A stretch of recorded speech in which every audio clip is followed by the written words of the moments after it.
We'll do it this way for right now, since we are just figuring this out. So this was my, let me turn this off for a minute. We don't need all this other shit in there. Why don't we do this? Just do it again. And wherever we go now, we go, right? Yeah, so exactly. Whatever's there is there. So we'll figure it out. Ready? Here we go. Just gonna move like you're moving. One of my favorite songs,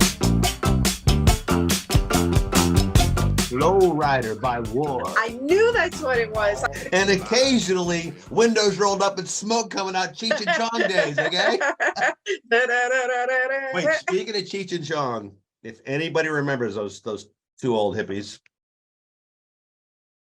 I bought online about a month ago. You saw Tommy Cheech has his own line of CBD oil now. Oh, interesting. And he talks about how, I got hooked into the whole email, and you get these emails from Tommy Cheech saying, I'm Tommy Cheech, and I know what it was like years ago to experiment with things. You know, if you remember the Cheech and Chong movies, they had the gigantic joint. Oh, I remember the Cheech and I don't think anybody in our generation would not know Cheech and Chong. What are you talking about, man? So it didn't give me quite the happy feeling that he said it would. And I felt very disappointed with Tommy Cheech. Oh, well, that's not a really good testimonial there. So what did he say you were going to feel, though? Because, CBD works differently. It doesn't affect your mind as much as it affects your body. Maybe I just got... Because it does relax your body. Maybe I was expecting more. All right, maybe I was expecting more. Yeah, you were expecting to have like a nice floating feeling. But that's not going to happen with CBD. So we're going to rewind right here, right now. We're going to talk about who we are and why I'm starting this show. This is our first show of The Dude and Company. And Company. The Dude, I'm the dude. And I'm the company. He's the company. She's the company. I've known the company for 20 plus freaking years. So, and no, we're not married, but we're kind of like, besties. We're besties. We're besties.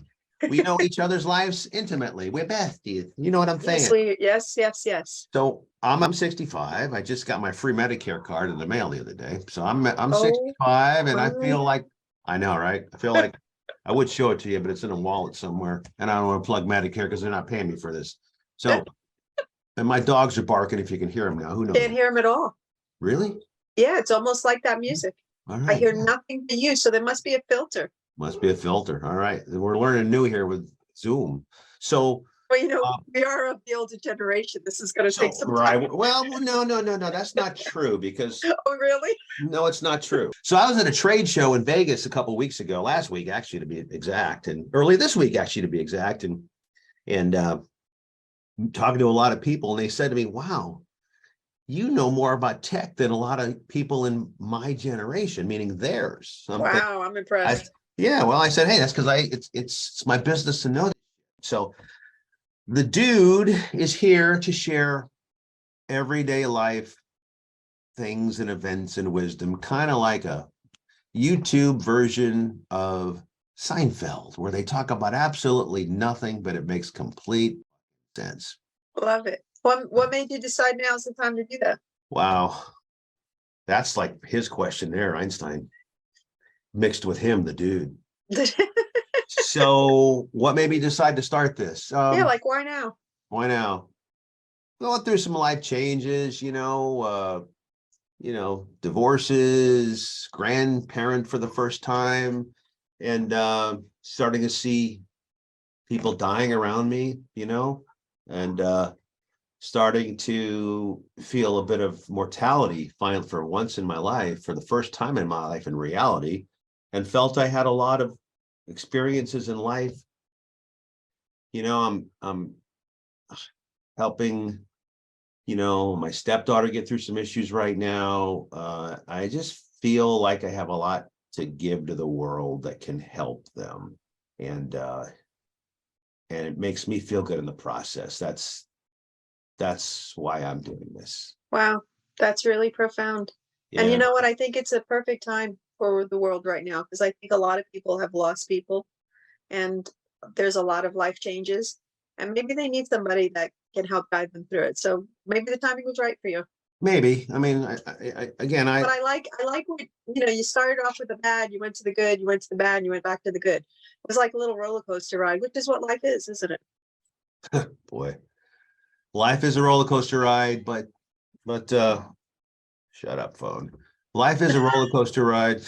Don't you hate that when you're talking and the darn phone rings? It's like being in a movie theater. Listen, if you're going to do a show, put it on silent mode. Sorry about that, my friends. Well, I was saying life is like a roller coaster. Yeah, life is a roller coaster. And that's how you just presented it. You presented it with the divorce, which is the low. And then you went right to, the baby giving birth, which is high. And then you went to people dying around you, which is the low. And then you went to how you want to share that, which is the high. There's one of my favorite movies. I was reading a news clip that came up on the internet this morning about Sylvester Stallone and Rocky. And it was talking about how in the beginning of that, how Rocky was Sly was approached to buy his script for $375,000. He was dead broke. They wanted to buy it and have him not star in it. I'm sure a lot of you guys know this movie, some may not, but not the movie, the story. So Sly wanted to, I don't know him, he's not my friend, so I can't call him Sly, but I will because that's his name. Love his movies. I love the man. I think he's great. Along with Schwarzenegger in terms of people that are just Schwarzenegger. I'm going to go. What I love about Schwarzenegger is, and I didn't know this until the last few years, here's a man that visualized what he wanted to do from the beginning of his life. He saw a picture on a magazine in Austria of a bodybuilder that became Hercules. This is a true story. He visualized that's what he wanted to do. He became a bodybuilder in Austria, then came to the US and became the Terminator, the Governator, and everything else. He saw his future all the way along life. Wow. That takes a lot of tenacity to see something and then put it to work and actually stick to it. We're in such a society where everything has to be so immediate. So to see these guys that you're talking about, which were some of the good diehards, and look what they did. They made a decision about what they wanted and they held true to that.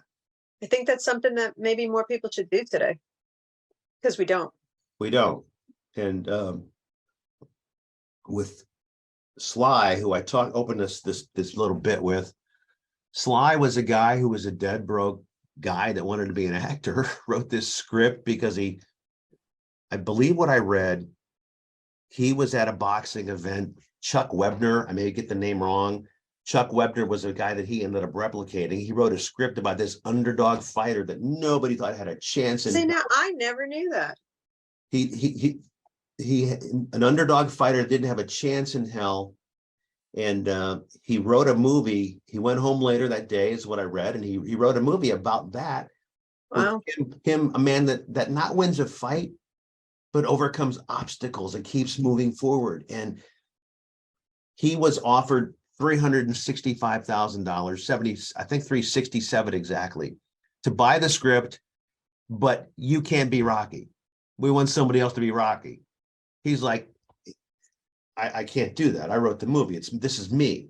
And then basically, sorry, go away. And which is what he did. And he ended up finding people that would back him, thousands of doors he knocked on to really get somebody to say, sure, okay. And he won the goddamn Academy Award and Best Actor, I think, that year for the movie. Wow. And that was his whole career. Why? Wow. And then he says that in one of his last lines. He's talking to his son on the street corner, and his son's bitching about, I can't do this and I can't do that. And he says in this particular clip with his son in the movie, you know what? When are you going to learn to stand up and just be you? You're going to get knocked down in life. Life is hard. It's going to come at you with everything it's got. It's going to buckle to your knees. But the secret in life is you got to get up and keep moving forward. Don't stop. Right? Wow. That's listen, we've all been beat down, but some of us stay down. You got to get up and keep moving forward. Whatever forward is to you, just don't give up. And that's what I like about that movie specifically. So anyway, that's Well, you know, what's great about that is What? because he was offered 370 something thousand, whatever that number, 67, whatever it was. Yeah. When you're broke, as he was, because I remember correctly, he had to sell his dog. Correct. So he was This is broke. true. But so that 300,000, although that's not a lot of money compared to where he is, that's like a billion when you're broke. Totally. When you just gave up your dog, that's a lot of money. But he, you know, now that you're saying, I never knew the story that he saw somebody and made that story through him. He had the goal, which the goal was to be the actor, not to make money. He wanted to be an actor. He had the goal. He had a desire. He had a passion. He had a desire. He didn't know how it was going to happen, but he knew if he kept moving forward, it would happen. And if he didn't stop, like if you give up and sell it for 300, he would be nothing today. That 300 would be gone in a year, if not. Right. And then where would he be? Doing another story, which would have never been what it turned out to be, because that whole series turned out to be a movement. He'd be an average. I mean, come on, going up the stairs in Philadelphia. Everybody does that. They all run up the stairs and they do that. Right. No, you're right. That's so true. That's powerful. So why are you here? What's your gig? You know, I don't know why I'm here. I'm here because essentially the same exact reason you're here. I've lived a long life. I've been married. I've been divorced. I've had a child. I've seen death. I've had best friends go through murder. You know, I've seen it all. And I've seen people go down to their lowest and I brought them up to their highest, and I've seen them go further. And when you said you were excited about doing something to make a difference, I wanted to be a part of that. Right. So here I am. I mean, living it. Living the dream. Live the dream. I mean, we're not doing this because we want to make money. We do. We're doing it because we really want to. We want to share things in life share insight, share something. I don't do this all the time, but I do it. I mean, so I started this process this morning. All right, I did this process this morning. It's called it's a morning ritual, and it helps me just gear myself up for the day. So I try to do this a couple of times a week. I mean, I'm an early riser, you know, as long as I don't drink too much the night before and have a party or something, right? Listen, you know what I'm talking about. We all do that. But lately I found, by the way, I'm trying to cut all alcohol during the week because I'm starting to fall in love with quality sleep. Oh. I mean, it's amazing. Well, first of all, wait a second. I have to stop you there. That's a big problem. How do you even get quality sleep? Like, how did you get to the quality? I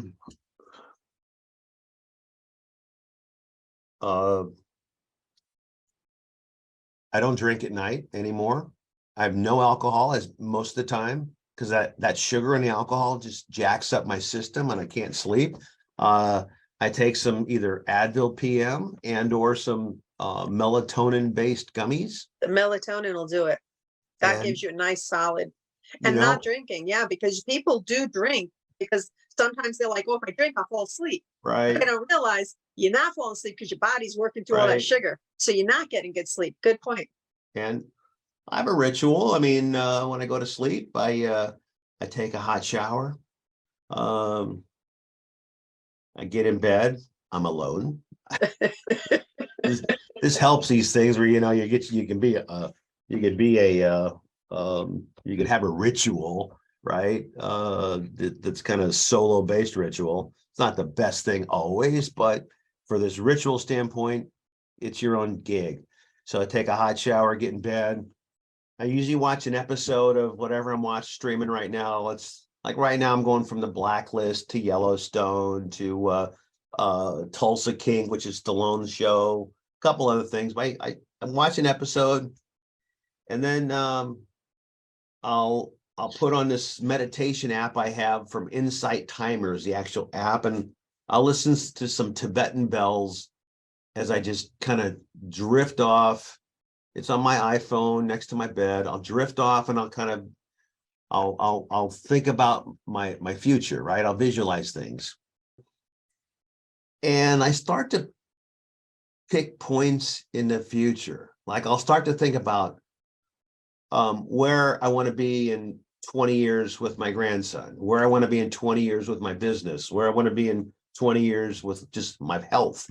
I'll pick points and I'll let it's really bizarre. I'll let my mind it's almost spinning around at a dial and picking points that feel like they actually exist and you're there, right? Wow. And this might be a half-hour process. And you don't want to get out of bed that early and walk around because you just feel like chilling and digging that little peacefulness in your bed. And then at whatever point I find in the future, I'll bring it back to what do I have to do now to be there? Wow, I love that. And I think I'm going to do that. I'm going to do that by our next podcast that we do. I want to see how it changes me. First of all, the Tibetan bell's got to be amazing. It is. The Tibetan bells are amazing. It's, again, it's Insight Timer is the app. I think there's a free version. Either way, it doesn't cost that much. And it's amazing. So, and then when I finally get out of bed, so that's my process to at least get my head in the right place, right? I like it. I get out of bed, I come downstairs, I make a pot of coffee, I rub my dog's belly because my lab always like lays up like this. I rub her belly, get my cup of coffee, and I sit in a chair and I drink it. And sometimes I'll open up an app and read news, but again, most of the time I don't because it's all just negative.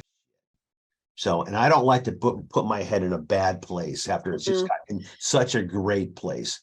Yeah. I usually open up my app, a note app on the phone, and just start to think about what I want to do or work on goals that I want to achieve, not on that happened last night in the news. So that's my morning ritual that I encourage you all. I actually like, as long as we've been friends, I never knew you had the nighttime. Like, I know you always got that morning thing to get you going, but that sounds like it sets your body up to be right in alignment with whatever it is you are trying to attract to. It totally does. And you made a great point. There's so many gurus out there that, listen, some are good, some are not good, but the one core point that they all have in common, which goes back to Earl Nightingale days, is, listen, now it's called manifesting your future. Old school Earl Nightingale was visualizing your future. So whatever you want to call it, do it. It kind of goes together because you have to visualize it, which is what you're doing in that moment. But what really appears to be happening is your vibration is matching it with the Tibetan balls. So, really, I didn't think of that. That's a good point. Yeah. Oh, yeah. Wow. You're connecting with exactly what you're putting out there. Your energy is going right to it. That's probably why it's flowing to you easier after you do that. You know how you said the dial and it picks on that thing. It's really where you are attaching to that. The dial concept, Tony Robbins has in one of his seminars and in one of his audio tapes. And again, this is probably where this comes into me because I've listened to so many people. I'm 65. I've listened to so many guys that I respect over the years, from Tony Robbins to Wayne Dyer. I mean, Earl Nightingale, Dennis Waitley. The list goes on. I can't name them all, the brilliant people that do this stuff. But the one thing and all this stuff is, to your point, why am I doing this now? For me, like you just said, why are you doing this? When the student is ready, the master appears. So, or was it the other way around? When the master, sorry. Sometimes I say things out of turn. When the student's ready, the master appears. So I feel like I have all these things that are coming out of me now, and this is one of them. But Tony Robbins has this thing that says, imagine there's a dial on your chest from 1 to 10, and close your eyes and, imagine like what it's like when you turn and just feel the energy vibration in your body. When you go from 0 to 1 to 2, all the way up to 10, and feel the energy that you're pulling into your body. That's another amazing thing to do. So you're basically, you're just sitting back or standing up or laying down, whatever you're doing, and just imagine a dial on your chest. And as you turn the dial visually on your chest, you're increasing the energy and radiating in your body. It's another powerful thing if you're down, if you're in a bad mood, to do. That's the time to do it the most, and that's when it's the hardest, because it's so easy. But isn't that what Tony says, right? Because it's so easy to get down and then you're stuck there. But he's like, lift yourself back, put your Right. shoulders up, put your head up. You can't help but open the energy by Right. doing that. And wow, that's just powerful. So that's another interesting point you just brought up. Why is it, do you think, some people don't, why don't some people enjoy those spiritual paths, like the Robins and the Dyers and the meditation, and others do? What do you think the difference? I think that the Robins, the Dyers, and all those, they don't put it out there like it's a spiritual path. They kind of stay away from that, even though that's what they're delivering. Because the masses sometimes get turned off with anything that is a religious, sect. So sometimes it's just about, hey, you're in pain, right? That's where we meet first, because everybody that's searching, they're in that moment of pain. So, hey, you're in pain. Let me help you to figure out how you yourself can get out of that pain. But if I came to you and I start talking that this is a quote unquote a religious way, which is what it is, it shuts people out before they even want to hear it.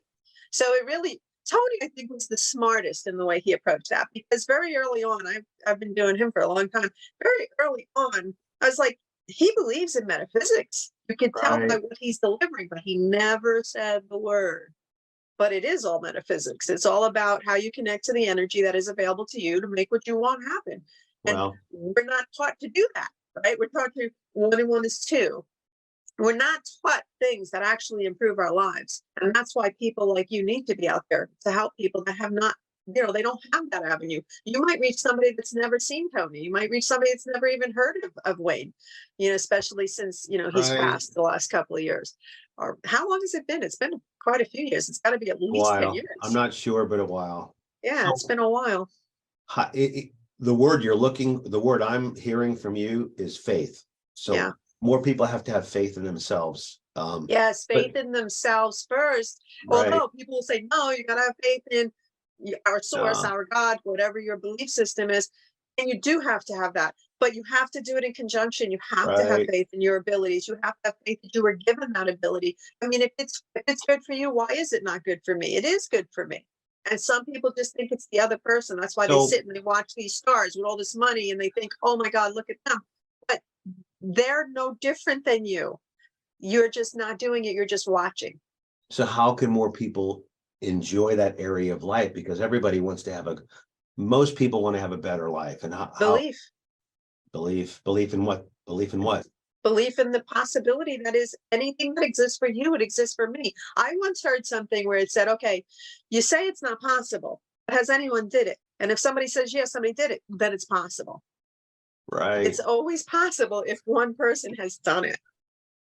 That reminds me of the story of, I don't know why I can't remember it right now, but it's going to come to me as I'm talking about this. Who broke the 4-minute mile? Roger Bannister. Okay. That's right. Roger Bannister, people thought back in his era, the human body can't possibly run a 4-minute mile. It's impossible. It's completely, the body's not meant for that. Roger Bannister broke the 4-minute mile, and then all of a sudden everybody's running a 4-minute mile. All right. So you're right. It's just one person has to show the way for many people to go forward, but there's got to be, for this world to be a better world, there's got to be more people taking that step, right, and following the people behind them. So hopefully that's what, maybe that's part of our mission here, is what is that point. If we can encourage more people to get up off the couch and follow their mission, their path, and just believe in themselves. Because sometimes you gotta listen, we all deal with life. Sometimes you just gotta not let it over consume you, right? Just don't let it consume you. Just flush it down the toilet. It is so hard. It is such a difficult task to not let it consume you. It reminds me of, and I don't want to get too negative here, but it reminds me of when I was very young. I had a friend, so high school, just right after. And he had gotten himself into $10,000 of debt. And he ended up taking his own life because he couldn't see how he was going to get out of it. And think about that. $10,000.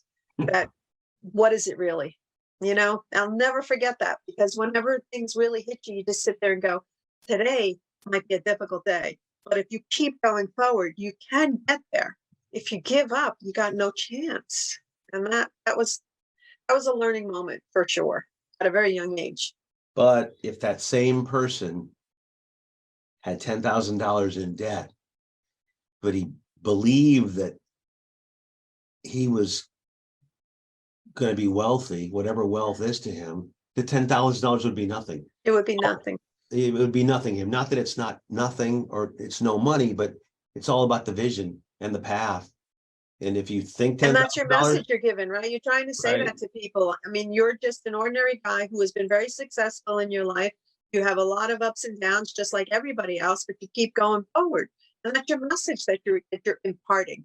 And, you know, you're actually putting a footprint here on this planet. Like you said, when, you know, earlier on, you know, that looking at where you are now in life, this is my footprint. Yes, you have a great family. You have wonderful children. You now have a grandchild. Like, you have lots of those footprints that you're looking at. Who are you? What are you leaving behind? Because, you know, some people with successful businesses, they leave and the business just continues like they were never there. That's not a footprint. People think money and business is their footprint.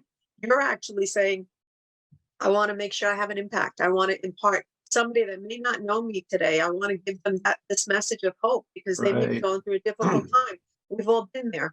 Don't give up.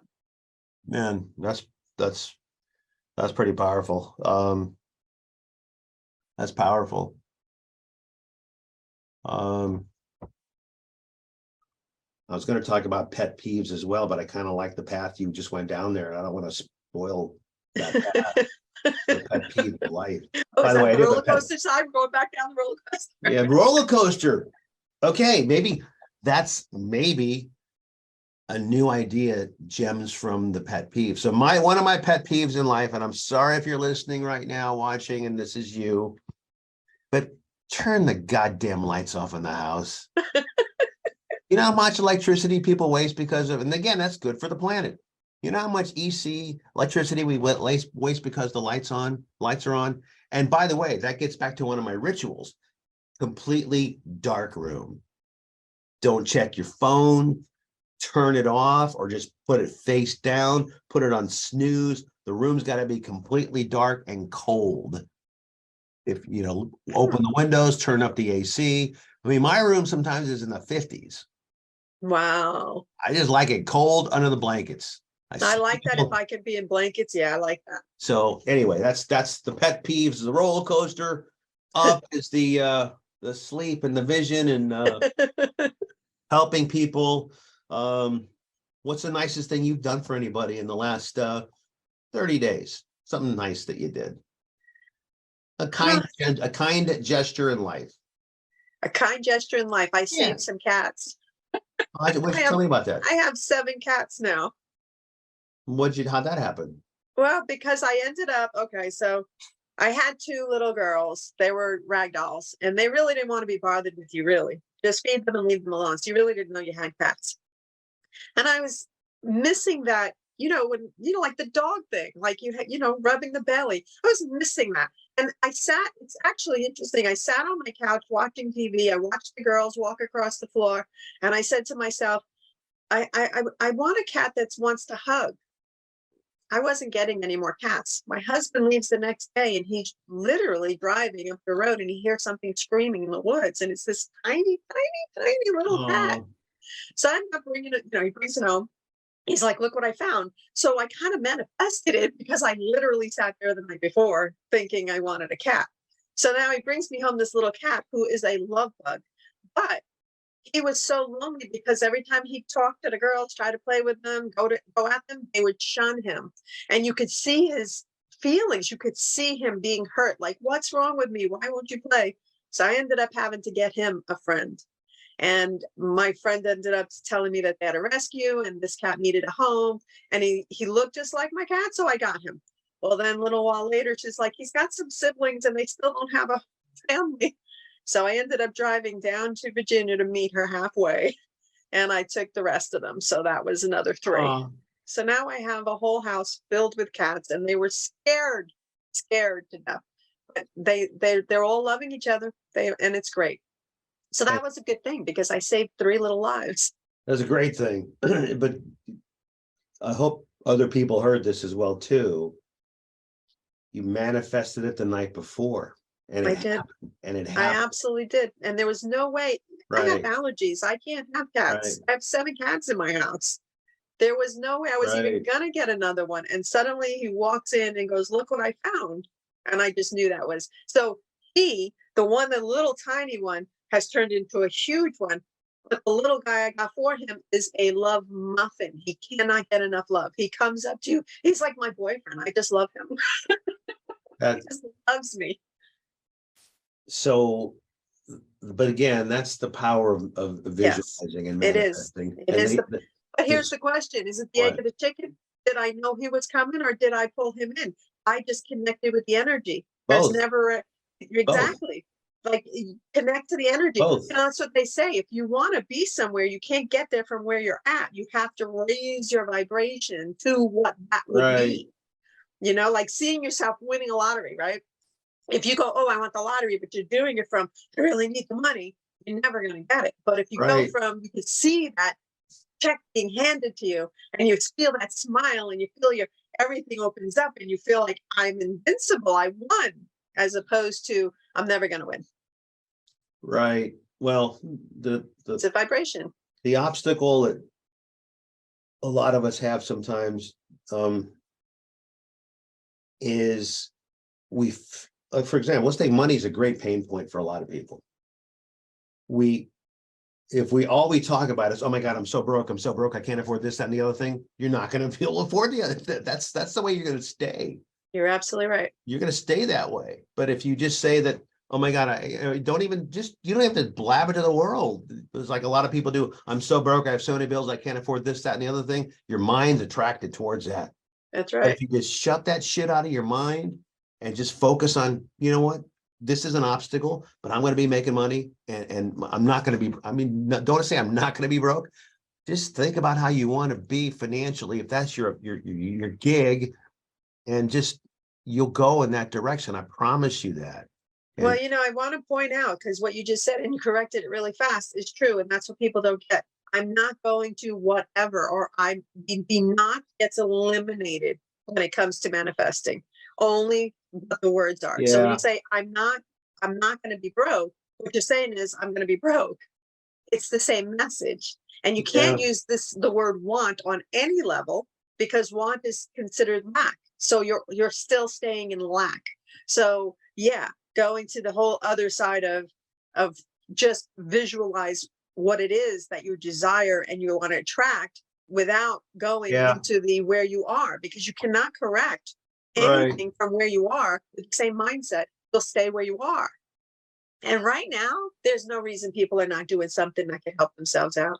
Oh, there's too much opportunity. Think about the opportunities in the world that didn't exist years ago. I mean, let's think about this, for example. Let's talk about Steve Jobs and the iPhone. Okay. You're talking at a point in time when people didn't even, he created something that didn't exist. And look at it now and everything that's around it. The man created something that didn't even exist. So we all can create things out of thin air that don't exist, as long as you're passionate about, this is what I want to do. The world is lacking people with passion. Whatever it is, I actually like that word better. Personally, I don't like the word manifesting because I think it sounds too foo-foo. Hokey. Yeah. It sounds hokey. Passion is the word that's not hokey. Okay. So we all have passion. We all need to focus on our passions in life. Whatever that is, make it a positive passion. But passion is the word that jazzes me more, like I said, manifesting, to your point, sounds hokey. It sounds like it's no, you're absolutely right. a mystic thing. And somebody will hear manifesting, oh, it's one of those shows. Correct. Oh, that's right. I don't want to deal with Absolutely. that. But passion's even more powerful, because passion is, I mean, passion goes both sides. Passion is an extreme energy, right? You know, so passion is powerful. I like the way you said that. Passion is powerful. Wow. It is. It is. That's prolific. Passion is powerful. And we all can tap on our passions. We all can tap on our passions, whatever they happen to be. So I think that's a challenge for all of us. Is the question I asked you, LM, is can you remember something kind you did for somebody this past 30 days? As I ask you that question, I'm searching my brain. What did I do kind? I mean, there's things that I could probably bring up, but they're not top of mind. I can think of one thing I did at a trade show, but I'm not talking about me. I'm talking about you and everybody else. So we all need to have things that we can think about that we did, you know, to help people. It's even if it's giving a homeless guy on the street $20. Okay, if it's buying him a bagel on the side of the street, you know, but we need to all have more of those memories in our mind so you can recall them quickly. So if you're not doing anything like that, I mean, give somebody $10, $1. It doesn't matter what it is. I mean, someone that looks like they're, I saw some, you know, a man that looked like he was down and out on the street recently. I wasn't going to call him a bum, but that's a bad word. He wasn't a bum. He was just a dude down on his luck at that moment in time, because I don't know his history, right? He could have been a billionaire and he lost all his dough, and that's right. Now he's got a bad freaking attitude, or he's just sad and depressed. So I see this guy, and he's on the streets of New York, I'm pretty sure.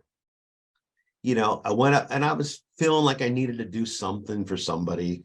And sometimes you do it for yourself. Just, I want to feel some sort of giving spirit. I want to feel that connection with kindness. So I go up and I give the guy $20, but more importantly, I shook his hand and looked him in the eye. And you could tell you could just tell with the man that no one looks a guy like that in the eye anymore. And this, you know, I said, go out and buy yourself some food. You know, and just the fact that someone looked at him in the eye and touched him, shook his hand, and not saying, oh my God, I got to go wash my hand now. Or you know, you could see like the humanity of it. The humanity of that. You could see the skittishness in his eyes, like, well, I can't make eye contact with this guy, you know, because, you know, I'm insecure. But, you know, that was just we all need to have more of those things. You know, that's compassion, which goes right back to passion. Compassion goes to passion. You know, we're all here together, and we're all here about, that's really what it comes down to. We start out thinking we got to do something. We keep ourselves separated from everyone, thinking what we need to accomplish. And when you come full circle, you find out that none of that matters. It really is the connection. It's humanity. It's what we do for each other. And that's where you come back full circle. So wait, who do I look more like? This guy over here, Einstein? I think so. or wait. The dude. Actually, you look just like it too. Oh my God, that's too funny. Now you'll have to do your pirate one. All right. Yeah. Well, I got one day you got to do the pirate. What my friend here. What my friend here is referring to, and I'll get a picture somewhere. I lived in the Cayman Islands for a little while, just because I needed another life change, and I was a pretty successful pilot, a pirate, not a pilot. Not a yeah, not a pilot. Knocking on your door. Let's see, Cayman Islands pilot. I was a pirate costume. You know, I had this you know, wardrobe there with pirates You did it better than Johnny Depp. Well, no, I don't know. Johnny Depp. You were rocking it, dude. There was a dude there that looked just like Johnny Depp. That picture, dude. Yeah, there was a Johnny Depp lookalike there, and you know what? I could have been in a movie with that guy. Wow. I looked that piratey. Actually, I had I had these. What was the restaurant there? Margaritaville, I think, was there. And this lady came all the way down from Margaritaville. She with her beer in her hand, walked out in the middle. She, can I get my autograph with you or like a picture with you? I said, sure. I mean, my ego pops up. It's like, oh, I'm a star. Okay. And then I walking out there, I had like a dozen people wanted their picture with me. And like, why? I don't know. I'm just a guy in a pirate uniform, pirate suit that I got from Amazon.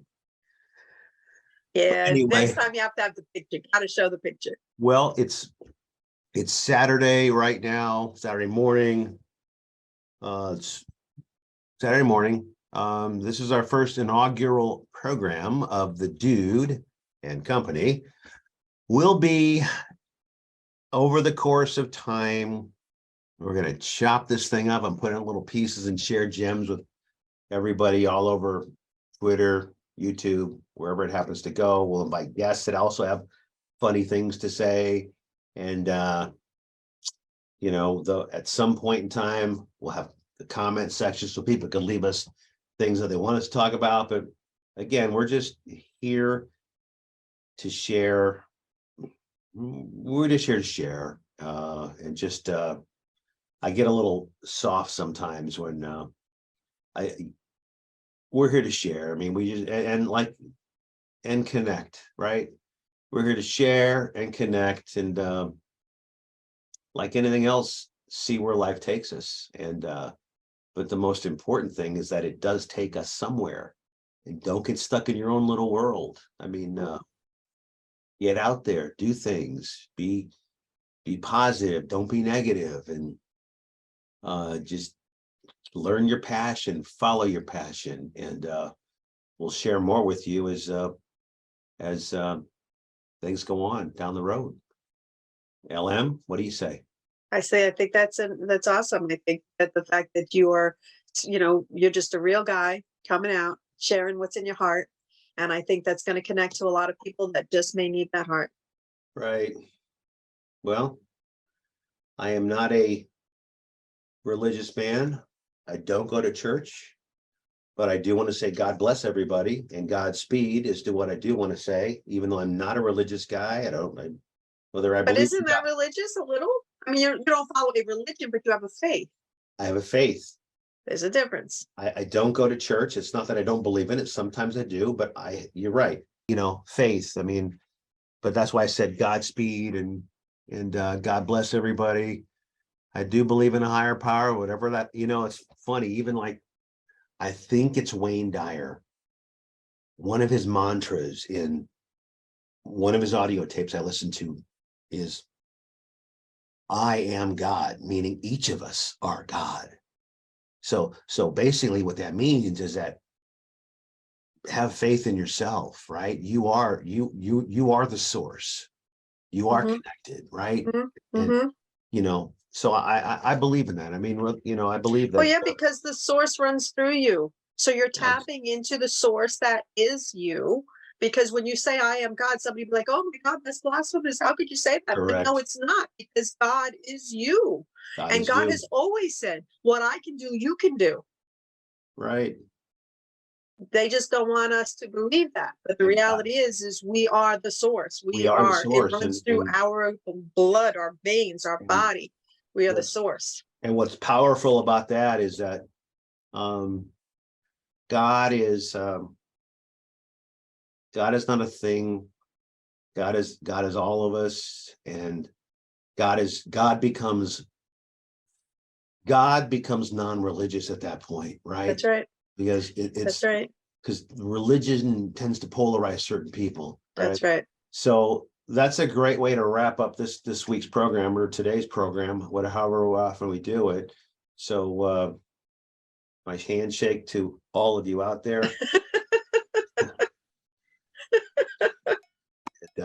Come along for the ride. Come along for the ride. Have an awesome roller coaster. Bye.